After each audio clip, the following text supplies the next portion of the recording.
Hey everybody, welcome to Plus One News and Review. This is the Cosmic News and Review. We have a really special show for you right now.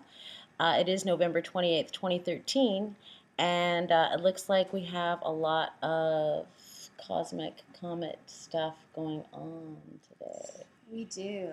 We do. So I don't want to say buckle your seatbelts because I've been telling you to let go. Let it go. So let it go. Just take whatever we tell you and let it go, let it flow. Let it go, but like Brenda says at the same time, a lot of us have been waiting for signs, and we have, even some of us might feel disappointed that a lot of stuff didn't happen Mm-hmm. in the winter of 2012. Well, that's because it's going to happen this winter. That's why this is a special report. We have been following the comets, which we are now making a symbolic reference to as the four horsemen of the apocalypse. But don't panic. These are messengers of change, of the golden age beginning.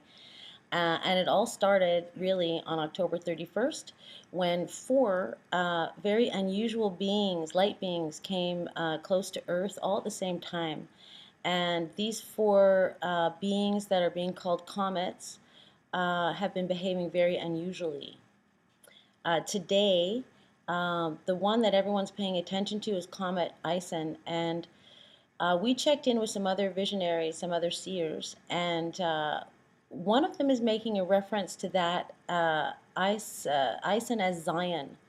And do you have anything more you want to add to that?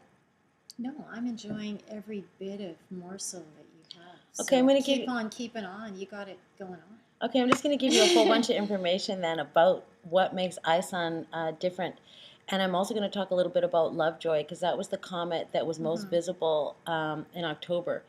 These light beings are not behaving like normal comets. They are sun grazing. They're getting close to the sun, and in terms of what scientists consider the correct information about comets, they're balls of ice. So they're not doing that. I have done my research, and scientists are reporting that these are some of the unusual things these supposed comets are doing. They are wiggling their tails and appearing to dance in and out of the corona of the sun. They're changing colors. Their tails are fanning out and changing shapes. And the most outstanding thing is that these comets are going by Earth and they are not breaking up. Right now, Comet Ison, November 28th, 2013, is in front of the sun and receiving a lot of coronal mass ejections. So, as seers and visionaries, we have a non scientific interpretation of this. And so we think that there may be great changes, the great changes that we have been looking for. We think that's going to begin today and that will carry on and intensify over the month of December. Well, for all of us sensitives, right? I mean, who cannot feel an intensity in the energetic forces on our planet these days? And so, all these polarities, literally, sometimes it feels like they're colliding, masculine and feminine forces, literally are putting us in a pressure cooker. So, you can't reach a fork in the road and say, I'll take the fork. We're being called to, if we haven't already made a decision where we live, in our values, in how we do life, and where our consciousness is, now's the time. We are, we're in the refiner's fire right now. So we can choose fear or we can choose love. And these comets are all part of that, all part of this grand uh, love dance going on in the cosmos. And I know you Yeah, can talk so more about that. well, I think that when we say love so much and we use that word so much, but really this is an energy that goes along with creation. It's an energy that love really is the energy that wins in the end. And I think that's why Brenda is trying to get you really grounded in that. Because okay, in 2006, the electromagnetic field of Earth appeared to break apart. and is right now flying all over the place. We we have the sun's energy has been entering that field, Yeah. and when we talk about male and female polar opposites in Buddhism, um, this time may well be the prophesied time of mystical union, and that is union between earth energies and sun energies in order to facilitate the evolution of all of us, the Mm-hmm. earth, the universe, and the cosmos. So some of you aren't sleeping, some of you are feeling agitated. Um, there's also Jupiter and Venus facing off, which gives us Mm-hmm. even more of an urgency to stay grounded in what you really, really, really believe in, and to not give in to um, uh, self-serving. Mm-hmm. So I want to go back to a couple things. So love, law of vibrational energy. We're all vibrational beings. We're basically geometry, Hey, I just got and that. That's the acronym Law of Vibrational Energy. woo! Okay, all right, all right. Yeah. So we're doing this cosmic dance of vibration. In the beginning, we're told that it was the word, but actually it was the sonic, it was the sound, and we've changed that into English language, which isn't the most beautiful way of connotating the beautiful sound, which we much prefer to hear as lovely music or art or expressed in beauty and joy in its purest form. So, this is who we are. And so, when energetics are happening in the cosmos, we're part of that. We're all doing that dance. And I wanted to add that we talked earlier about what's happening to Ison, and it's doing all these miraculous things and getting brighter and dancing in and out of the sun's pulse. They're doing a love dance, if you will. But if in fact the comet continues on, guess where it's heading? It is going to end up about 2 degrees from Polaris, which is our pole star. And we do know that the last time around, before this, our pole star was actually Vega. And Vega is one of the brightest stars that we have in the star system of Lyra.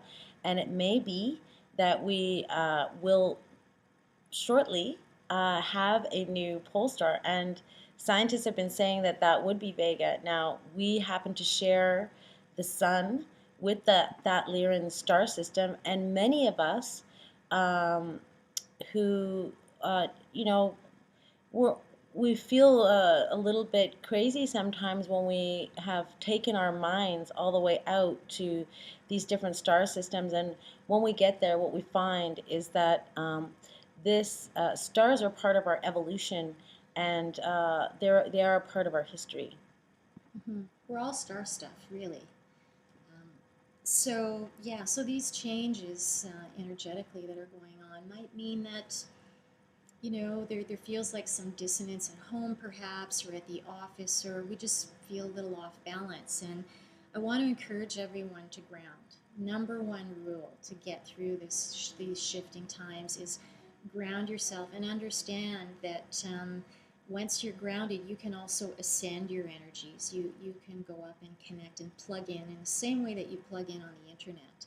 You can get on that into that field of energy that actually is a very grounded place, and you're open to information. If you're in nature, especially, it's the most amazing place to connect with the earth, and it's all what we're coming back to. We are regaining our connection with the earth, thank goodness, because our earth has been pushed to the limits, pushed beyond limits, That's and right. And this is a purification of light. yeah. So, just like when lightning strikes up Mm-hmm. on the mountains and it strikes very high, and what it does is it sends out a purifying electromagnetic field that actually changes the ionosphere in our water. And that's part of the life energy that is Mm-hmm. coming down to us right now through these comets and through the coronal mass ejections. Mm-hmm. So, as we um, now I'm going to use a phrase that you've all heard Mm-hmm. before, but the urgency is that you really pay attention to this activation of your light body, the glands, the pineal gland that we talk about so much, these are little sackets of water with salt in it, with saline solution. And so the different things that we've been doing, like eating the Uh-huh. Himalayan salt and having the crystals around us, really anything that your intuition has brought you to, or that the universe has brought to you that is grounding or wise teachings, that is that's the most valuable thing to you right now. There's really no other Uh-huh. way to evolve but with the tools, those tools of ascension. And as we were talking about the importance of grounding and what I call ascending the energies up and basically holding the space in the heart, I want to talk about orientation. And if you were to extend your arms left and right, now you're starting to honor the four directions. And so to be balanced through these shifting times, think about a hurricane. Where do you want to be in a hurricane? Right in the center. Where do you want to be in these changing times? Right in your center. Safest place to be. And paying attention. Love what you said. Um, Being a Gemini, I can talk a lot, but I know I'm really being encouraged these days to go in and be silent more and really bring Mm-hmm. in the wisdom that's there for us that is so needed right now, because Mm-hmm. if we do what we call on the Sunshine Coast here coyote medicine and keep going in circles, you're going to get caught in that outer flow. And Yeah. so, And so we're going to wrap it up because we understand the attention span of modern humans. But I will say that a simple knowing that we all have, and that is that your Earth Mother loves you, and so does your Father Sky. So whatever happens, you remember that and bring that immense amount of love that you've been receiving, whether you've been conscious of it or not up to this point, into that center. Thank you for I joining hope. us. Okay. That was plus one news and review.